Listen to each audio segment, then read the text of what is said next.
Hey guys, it's Laura here, and today I'm sharing another one of my winter/Christmas layouts. And I have an idea in mind for this layout already. It's a picture of me and my cat, and I love how it turned out. He looks very annoyed with me per usual. I also have this little ephemera here that I printed from a digital stamp from Ali Edwards. And I was keeping all of my Christmas pictures set aside, and on top I had written on a scrap piece of paper snowflakes. And that was because I had an idea for this layout that would have like snowflakes all across the page.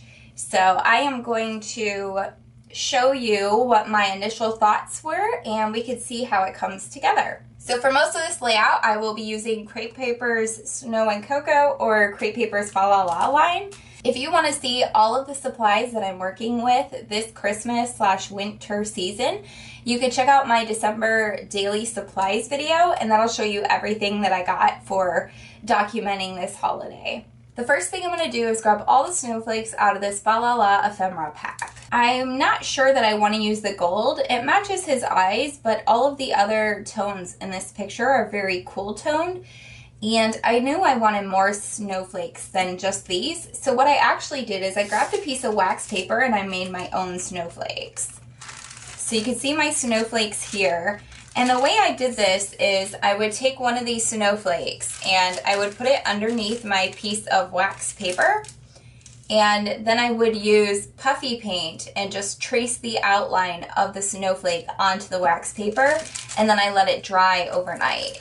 So you can see I have a few snowflakes here that are blue and silver, which go along with the colors in the photo a lot better. So I'm going to go ahead and take these off my wax paper and get started on trying to put my layout together and see which snowflakes I'll be using and what colors I'll be using.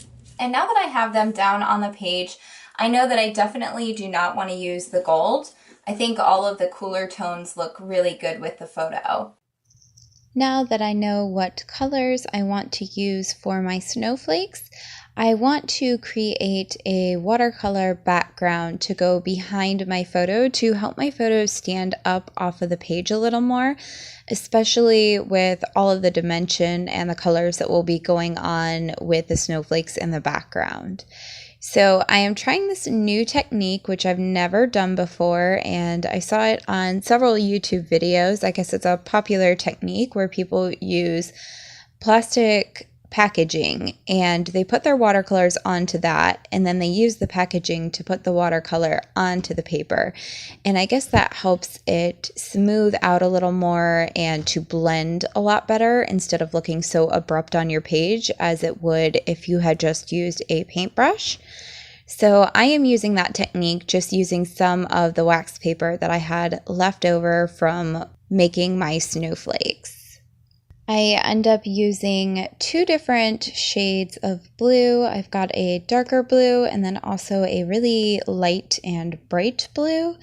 And then at the very end, I decided to add some black, which after watering it down ends up looking more like gray. But I thought it would be a good way to help the photo pop a little more since there is a lot of gray and black tones in my photograph from my cat. I also add a few splatters to the page, but I am pretty happy with how that turned out, and I really love the packaging technique.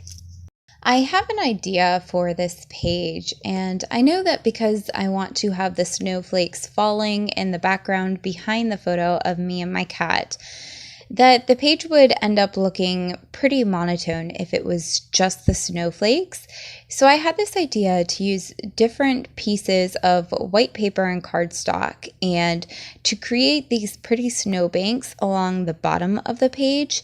And that would just give the page a lot more dimension, a little something else to move your eye across the page, and something to break up all the snowflakes. Plus, I loved the idea of all the snowflakes falling and creating this snowbank. And I used several different kinds of white paper, and that's because each piece of white paper or different kind of white paper has a slightly different tone. Some are slightly warmer, some are slightly cooler, some are thicker, some are thinner.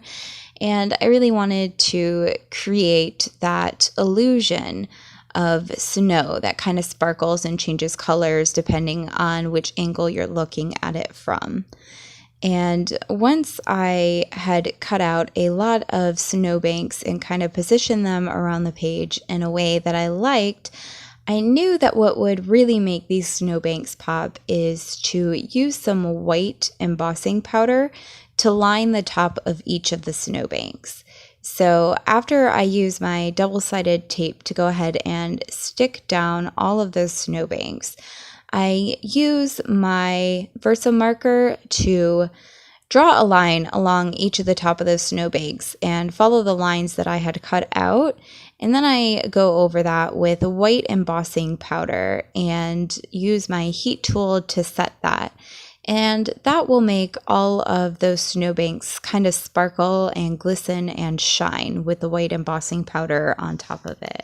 I lay down my embossing powder in 2 different takes, one for the left side of my page and then one for the right side of my page.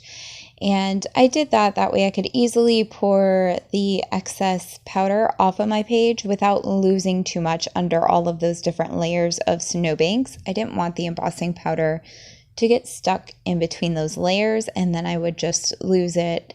So I did that, and you can see that cleaning it up is a little messy when you're starting with a full container of embossing powder. It kind of goes everywhere when you're trying to put it back in, but oh well.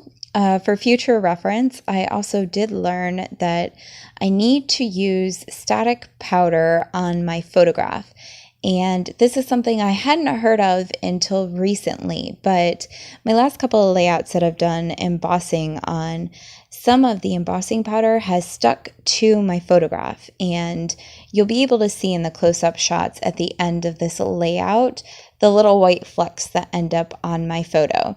So for future reference, I highly recommend picking up the anti-cling or the anti-static powder, and I'm hoping to get some of that for myself soon as well.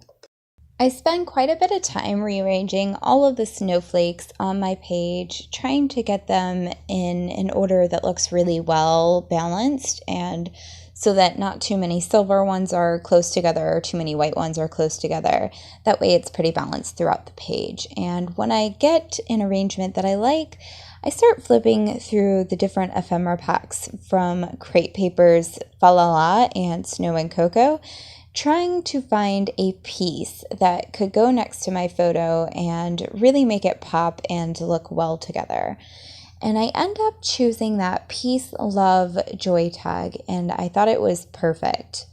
And I also set aside that Jingle Jingle tag because I think it might look really well on my photograph as well, but I'm not sure I'm going to use it, so I just kind of set it to the side and it's there in case I end up needing something else later. And then I start working on my title. I grab these really beautiful blue glitter thickers that I've had in my stash forever. And I really love how that turns out, except the title is on the left side of my page and I don't really like how it's not centered and how it doesn't go all the way across the page. I think I really need the title to swoop across the page and take up all of the space. And that'll create a nice border for me to do my journaling underneath.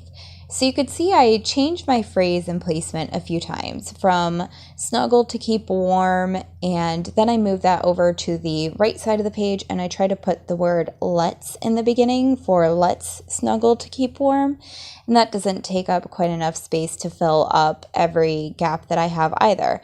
So I end up changing that to we will snuggle to keep warm, and it doesn't quite even out throughout the bottom of that page. There's a bigger gap between will and snuggle than all of the other words, but at a certain point I decide I'm done with it. I don't want to mess with it anymore.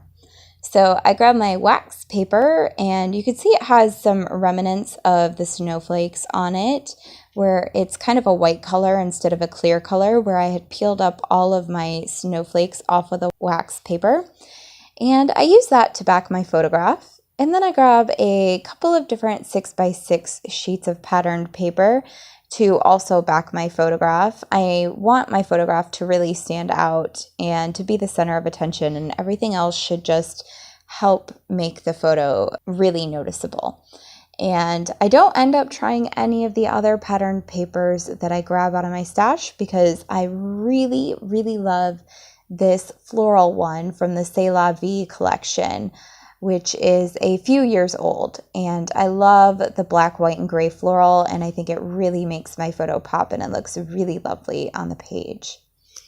And to adhere my photograph down to my page, I used some foam dots, and again, that's because I really wanted to create some dimension and make my photograph really the center there. So I want to make sure that it pops up off the page. And you could see I use the leftover bits of the foam dots, the negative space from the foam dots. I cut those out and I used those to back my tag as well to make that pop up off the page. And if this isn't something that you do, I highly recommend trying it out. You don't get the perfect little dots, but it's a great way to use up all that negative foam dot space and also to not be wasteful, since foam dots can cost quite a bit if you use them often. And then I just used some double-sided tape to stick down that Ali Edwards digital photo phrase that I had printed off that says, "This little story matters." And then I am using some of the puffy stickers from the Snow and Cocoa line to add some more stars and snowflakes down to my page. I am really in love with how this page is starting to come together. I think everything looks really beautiful and lovely, and I really like everything that's going on, but I decide that I need one more color. So I grab some of those snow and cocoa tassels, and I try a mint one. It doesn't quite work because of the blue, and I choose a pink one because that plays off of the pink center hole in my tag there. So I just use some double-sided tape to stick down that little tassel, and then I also start adding some beautiful silver sequins all around my page, also using double-sided tape. And you can see how I do that. You can't really roll the tape across the sequins, so I stick my sequins down on top of my tape roller and then peel them up, and it has some of the tape left over on top. And everything is looking really, really lovely. I absolutely adore how the page is looking once I get down all those silver sequins. And I add a little cluster of pink embellishments to the left side of the page to balance out that pink tassel on the right side of my page. And then I also do a ton of journaling off screen down at the bottom of my page. And I think everything is coming together really well. The page ended up busier than I was expecting, but I think it looks absolutely beautiful with all of the silver and blue tones. So here we have it, guys. My layout is done and I am so in love with it. I can't even deal with the colors and the glitter and the winter theme and my cat, and everything just came together so perfectly, and I could not imagine documenting this picture with me and my cat in any better way. I love this layout. I did a ton of journaling here at the bottom because my cat was diagnosed with kidney disease 2 months ago, and we didn't know if he was going to make it to be with us this winter or this Christmas.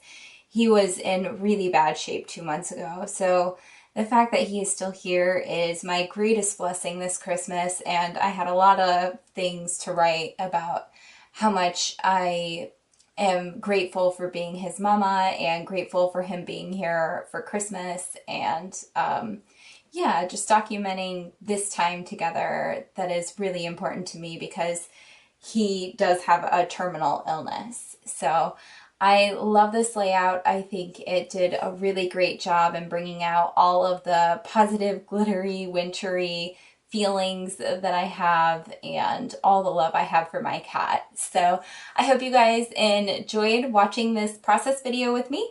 Please make sure to like this video and subscribe to my channel so you don't miss any scrapbooking stuff. And leave a comment down below. Let me know what you think of this layout. Thanks so much for watching, guys. Have a great day.